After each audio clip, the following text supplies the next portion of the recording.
Hoje eu tive uma conversa com meus santos, como eu chamo carinhosamente os meus alunos. Gente, a forma como eu gosto de ensinar é contando a minha história para eles. E é um santo remédio. Porque quando a gente vai ensinar uma criança muito arteira, a gente fica dizendo, eu vou contar para teu pai, eu vou contar para tua mãe, e ela se aquieta ali naquele momento, mas existem coisas que precisam ser conhecidas e precisam ser tratadas, né? Então, eu vou passar a minha vida inteira dizendo isso para eles. Eu vou contar para tua mãe, vou contar para teu pai e tal, fazendo medo para eles aprender. Claro que não. Então, eu me lembro, quando eu era criança, eu era colocada na frente da classe com outros 2 alunos e a gente era chamado de burro. O próprio professor fazia isso, né? Desestimulava a gente com as palavras, dizia que a gente não tinha condição de aprender. Por isso que hoje as crianças que vêm para mim, gente, são crianças com muita dificuldade, às vezes bagunçam, brincam, tem resistência a fazer as atividades, mas eu não desisto. Eu não tenho essa coragem de chegar e dizer assim, olha, eu vou desistir. Porque eu me lembro de mim, das minhas dificuldades. Eu me lembro do quanto eu precisava ser entendida, ser ouvida. E eu não tinha ninguém, não tinha um professor sensível a isso. Eu cheguei a repetir na 6ª série, por causa de amizades, de bagunça, sabe? De não levar a sério os estudos. E eu só fui mudar esse quadro de aluna ruim depois que eu repeti. Aí a conversa da minha mãe era que ela ia me tirar da escola, né? Se eu repetisse de ano e tal, e quando eu repeti eu entrei quase numa depressão. Porque eu não queria parar de estudar, porque eu me lembrava dos meus companheiros avançando e eu imaginava a chacota que eu ia virar de novo. Então eu decidi dar a volta por cima. E eu consegui, mas eu não tinha fé em mim mesma. Sabe aquele aluno, ou quando você mesmo sabe a resposta de alguma coisa que o professor está falando lá na frente, você sabe tudo e você tem a condição de interagir com o professor, sabe? Mostrar o que você sabe, mas você fica trancadinho ali, escondidinho, querendo sumir. Não querendo nem que ele te olhe, que ele te chame, porque você não tem aquilo que é chamado de fé em si mesmo.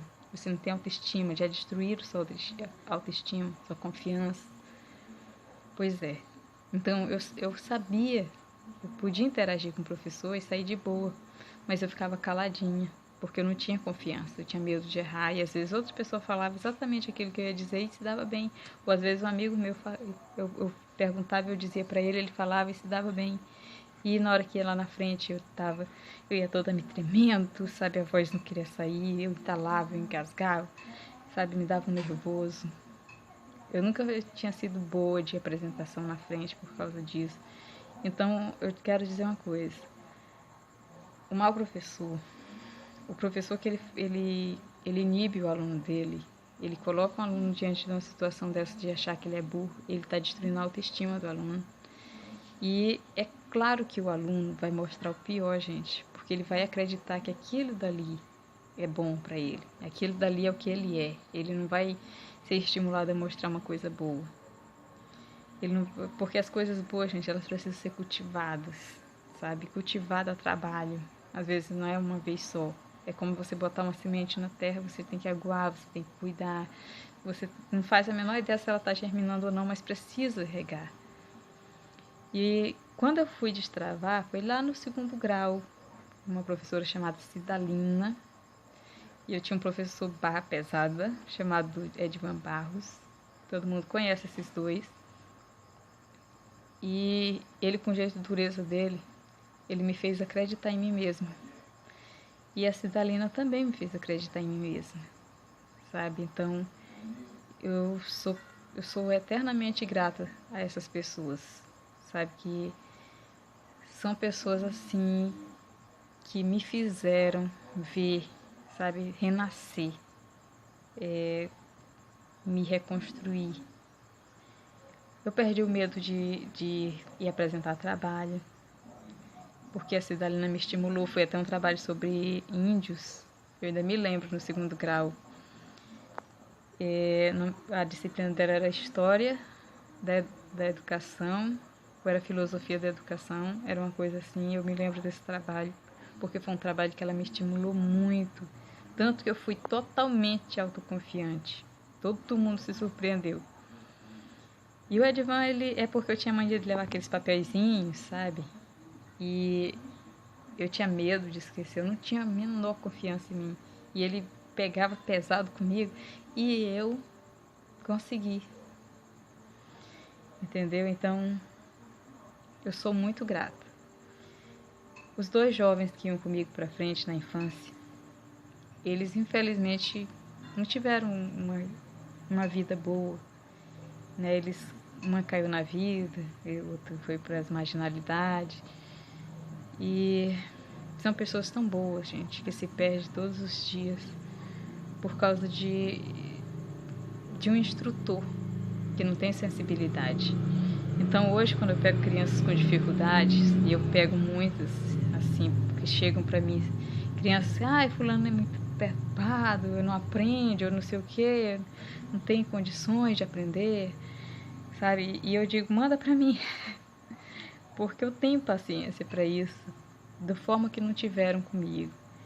E eu tenho a compaixão, porque eu encontrei quem tivesse, quem olhasse para mim quando eu estava só o caco e conseguiu enxergar arte.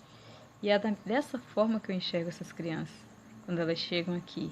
E quando eu conto a minha história para elas, eles meio que acham que, sei lá, eles acham algo parecido com a história deles e se desenvolvem, porque a gente tem que mostrar que nós adultos somos falhos, mas que é possível corrigir as falhas, que também nós já nos sentimos como eles, sabe? Quando a gente fica adulto, a primeira coisa que a gente perde é o elo com a vida infantil, com esse mundo infantil, e a gente quer transformar eles na extensão da gente.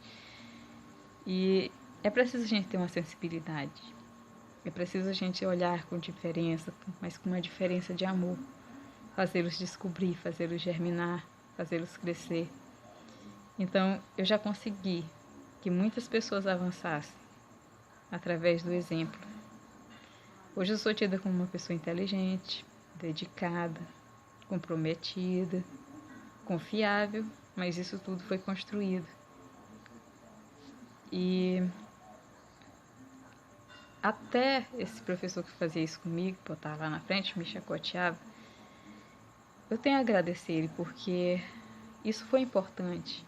Se hoje eu consigo me colocar no lugar dessas crianças, é porque eu estive lá, nesse lugar. Se hoje eu consigo me familiarizar e eu consigo interpretar a dor das pessoas, mesmo que elas não me digam nada, eu consigo ver através daquela bagunça, daquela agitação, daquela brincadeira, aquela molecagem sem fim, eu consigo enxergar através dali uma arte. Eu consigo enxergar através dali alguém confiável, alguém amável, alguém inteligente, é porque eu já estive passando por situações que me limparam a visão, que me deram uma outra forma de pensar. E tudo, gente, tudo, tudo nos traz uma lição, sabe, do que é bom e do que é ruim. Então, eu sou grata também a esse professor, eu sou grata a todos os que me fizeram mal, os que me fizeram bem. E é isso. Não desestimule seu filho, sua filha. Conte sua história, como você era. Mostre para eles no que você se tornou. E estimule-os, sabe, com a sua presença, com a sua força, com a sua paciência. Tá bom? Então é isso. Eu espero que não tenha sido enfadonho. Eu só queria compartilhar isso com vocês, principalmente com vocês que são professores.